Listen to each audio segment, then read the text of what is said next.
4 syafaat yang akan diberikan oleh Al-Quran di hari akhirat. Fungsi Al-Quran adalah sebagai pedoman umat Islam. Petunjuk yang harus dibaca, dipelajari dan diamalkan isi kandungannya supaya berada pada jalan kebenaran. Berikut ini ada 4 syafaat Al-Quran di hari kiamat. Al-Quran mempunyai keistimewaan yang tidak dimiliki oleh kitab-kitab lainnya.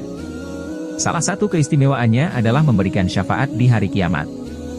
Rasulullah dalam hadits bersabda artinya, bacalah Al-Quran, sesungguhnya ia akan datang di hari kiamat, memberi syafaat kepada pembacanya.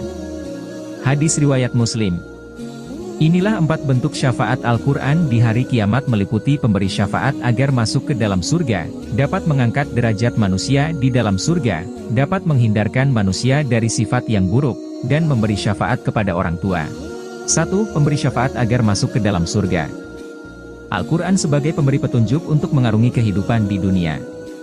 Al-Quran juga pemberi syafaat agar masuk ke dalam surga.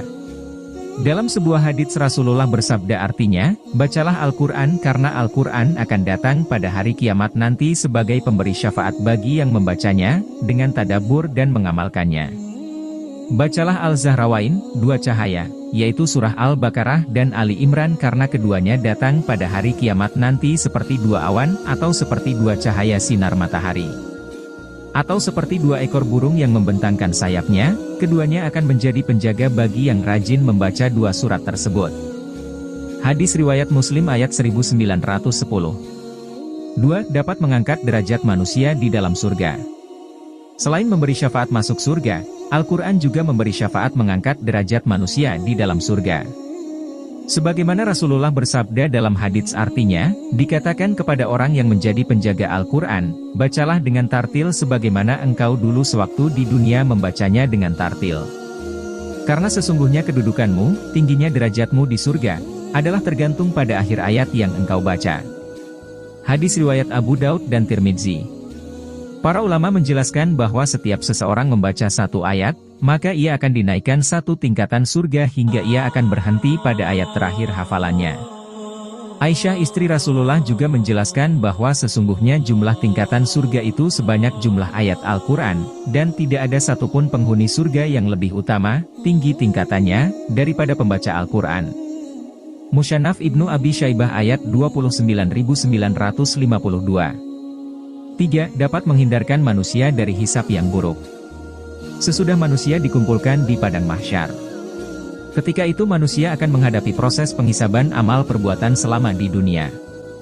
Orang-orang yang hidup di dunia dan senang membaca Al-Quran, mereka akan mendapatkan syafaat dari Al-Quran sehingga terhindar dari hisab yang buruk.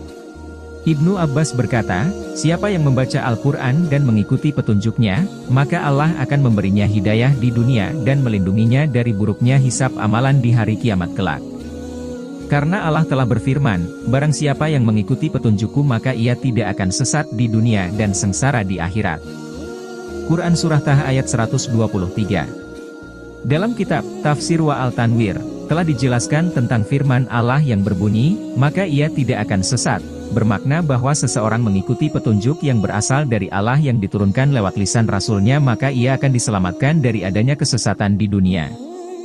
Kemudian makna dari, tidak akan sengsara, adalah tidak mendapatkan kesengsaraan di akhirat nanti, sebab bila ia telah selamat dari kesesatan di dunia ini, maka dengan serta-merta ia juga akan selamat dari kesengsaraan di akhirat kelak. 4. Dapat memberi syafaat kepada orang tua. Al-Quran tidak hanya memberi syafaat pada yang membaca saja, akan tetapi syafaat akan diberikan juga kepada orang tuanya, orang tua dari pembaca Al-Quran.